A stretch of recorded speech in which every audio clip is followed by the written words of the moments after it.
Hinirang tayo ni Kristo upang mamungang totoo bilang mabubuting tao.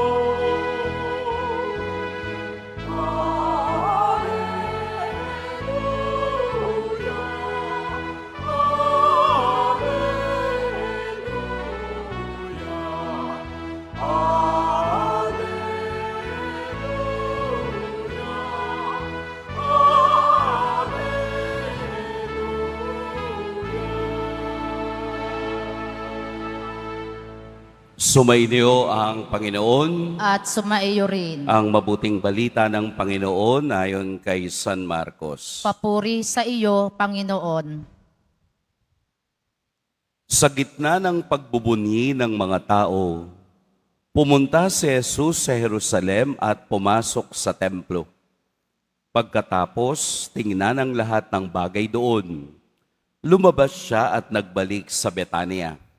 Kasama ang 12, palibas ay gumagabi na noon. Kinabukasan, nang sila'y pabalik na mula sa Betania, nagutom si Jesus. Natanaw nito sa di kalayuan ng isang puno ng igos na madahon. Nilapitan niya ito upang tingnan kung may bunga. Ngunit wala siyang nakita kundi mga dahon, sapagkat hindi pa panahon ng igos noon. Kaya't sinabi niya sa puno ng igos, wala nang makakakain pa ng iyong bunga. Ito'y narinig ng kaniyang mga alagad. Pagdating nila sa Jerusalem, pumasok sa templo si Jesus. Kaniyang ipinagtabuyan ang mga nagbibili at namimili roon at ipinagtataob ang mga mesa ng mga mamamalit ng salapi at ang upuan ng mga nagtitinda ng kalapati. Pinagbawalan niyang magdala sa loob ng templo ang sinumang may dala-dalahan.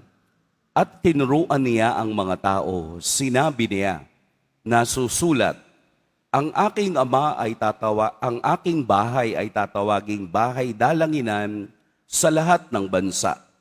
Ngunit ginawa ninyong pugad ang mga magnanakaw. Narinig ito ng mga punong saserdote at mga eskriba.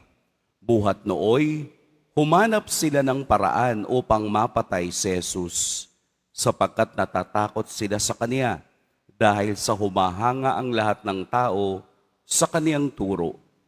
Pagdating ng gabi, lumabas na naman ng lunsod si Jesus at ang kaniyang mga alagad. Kinaumagahan, pagdaan nila'y nakita nilang patay na ang puno ng igos. Naalala ni Pedro ang nangyari at kaniyang sinabi kay Jesus, Guro, tingnan ninyo, namatay ang puno ng igos na sinumpa ninyo. Sumagot si Jesus, manalig kayo sa Diyos, tandaan ninyo ito. Kung sabihin ninuman sa bundok na ito, umalis ka riyan, tumalon ka sa dagat, na hindi siya nag-aalinlangan, kundi nananalig ng mangyayari ang sinabi niya, ito'y gagawin ng Diyos para sa kanya. Kaya't sinasabi ko sa inyo, anuman ang hingin ninyo sa panalangin, manalig kayong natanggap na ninyo iyon at matatanggap nga ninyo. Kapag kayo'y mananalangin, patawarin muna ninyo ang nagkasala sa inyo upang ipatawad nila naman sa inyo ang inyong amang nasa langit ang kaniyang pagkakasala. Ngunit kung hindi kayo magpatawad, hindi rin naman kayo patatawarin ng inyong amang nasa langit. Mga kapatid, ang mabuting balita ng Panginoon. Pinupuri ka namin, Panginoong Heso Kristo. magsiupo ang lahat. Magandang umaga po sa lahat. Atin pong purihin at dakilain ang ating pong Jesus Nazareno sa napakagandang umagang ito. Kung inyo pong mapapansin, ang ating ebanghelyo ay may pattern. Ang tawag po sa pattern na ito ay sandwich pattern. Ano pong ibig sabihin ng sandwich?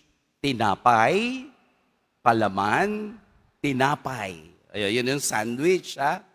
Kasi po nag-umpisa ang kwento ng ebanghelyo sa puno ng igos. Natatandaan niyo po ba? Yun po yung takbo ng ebanghelyo, ha? Isinumpa ni Jesus ang puno ng igos kasi wala siyang bunga. Pagkatapos, pumasok siya sa templo at kaniyang pinagsabihan ang mga taong namimili roon. Pagkatapos, another tinapay, bumalik ang kwento sa puno ng igos. Sandwich ang tawag po doon. Kaya nga po kung ating aaralin ang presentation ng ebanghelyo, kahit na ito ay parang mukhang magkakalayo, ito po'y sinasandwich ni Jesus sa iisang kahulugan. Kaya nga po yung dulo ng ebanghelyo ay tungkol sa forgiveness, tungkol sa pagpapatawad sa mga nagkasala sa iyo at pinagkasalahan mo. Pero bago natin maunawaan ang kaduluhan, bakit kailangang tingnan ni Jesus na may bunga ang puno ng igos? Gayong practically, sinabi sa Ebanghelyo, sapagkat hindi pa panahon ng igos noon.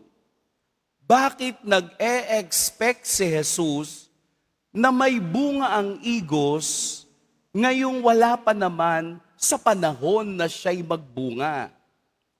Doon, bitin ang kwento. Kaya siya pumasok sa templo. Ano ang kaugnayan ng igos at ang templo?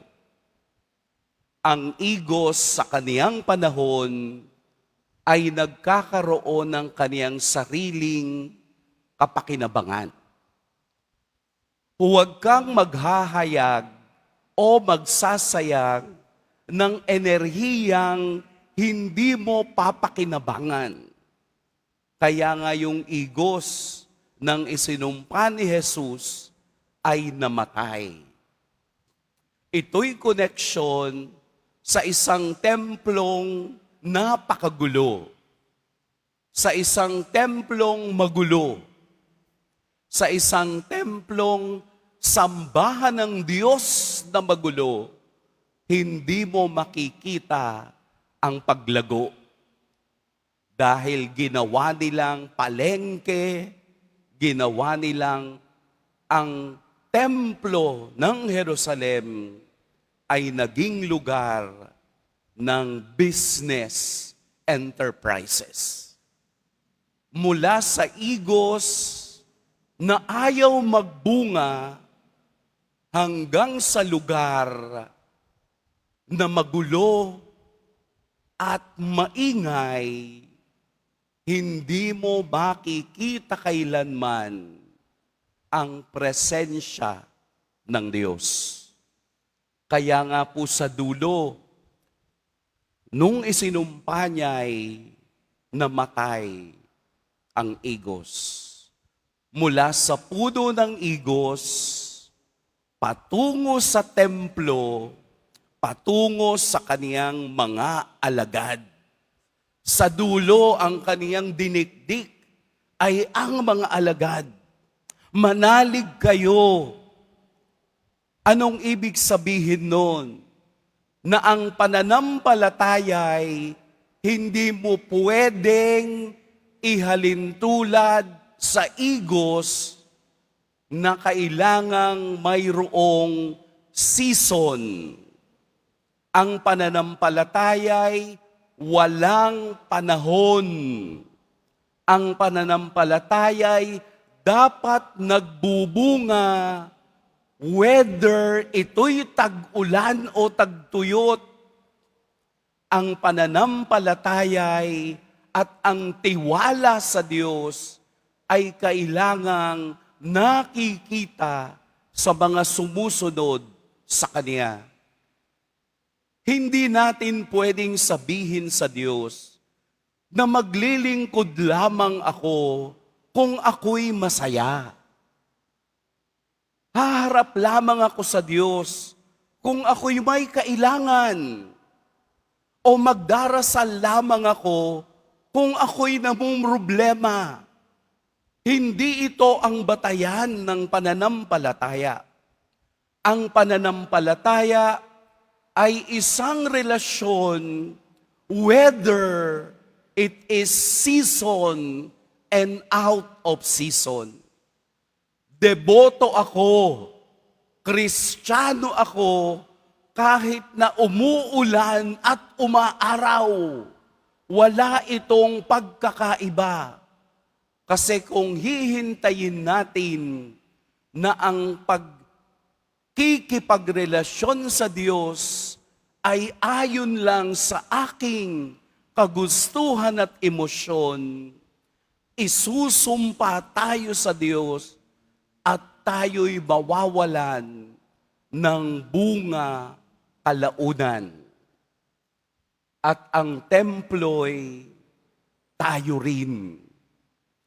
Hindi tayo dapat nagpapadala sa ingay ng kapaligiran. Katulad sa templong parang palengke. Ako bilang deboto, bilang mananampalataya at sumusunod sa poong Jesus Nazareno ay hindi patitinag sa ingay at kaguluhan ng aking kapaligiran. Nananatili akong nakadugtong sa Kanya anuman ang mangyari sa aking buhay. Dahil sa dulo ng ating paglalakbay, ang panalangin pa rin natin ang nag-uugnay sa Diyos at sa aking katauhan. Ito ang ipinamamanhik. We do not trust the season. We do not trust the temple. But we trust our hearts that is connected to God.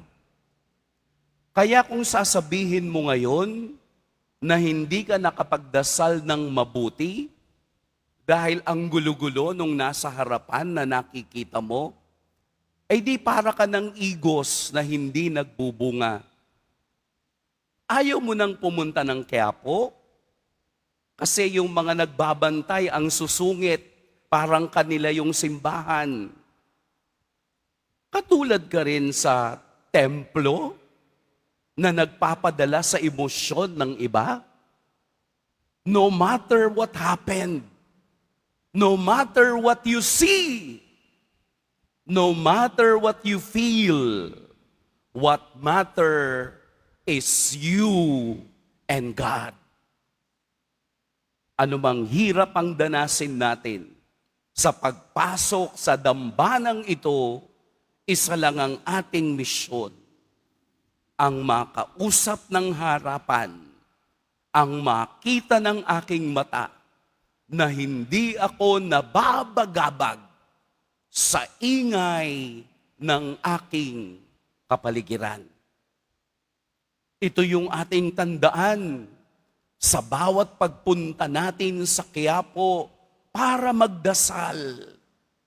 Hindi ako nababahala kung ako'y mauubusan ng sotanghon. Hindi ako mababahala kung ako'y maubusan ng kung ano-anong palabok na inyong pinapangarap tikman. Hindi masarap. Hindi ako nababahala dahil ang aking nais ay si Kristo, ang poong Jesus Nazareno. It's not the priest. Hindi yung paborito kong pari. Doon ako uupo kasi yun ang paborito kong upuan. Paano kung may nakaupo na, hindi na bago na agad yung iyong mindset. Nagalit ka na agad doon sa naupo, doon sa paborito mong upuan. Hindi iyon ang mahalaga. These are all external. Panglabas lahat yan. Ang tinitingnan ni Kristo'y papaano tayo lumalago sa ating relasyon sa Kanya. Sana po, tayo'y hindi sumpain ng Diyos dahil sayang naman ang ating pagdedeboto kung hindi tayo lumalago sa pag-ibig ni Kristo. Amen. Pagpalain tayo ng poong may kapal.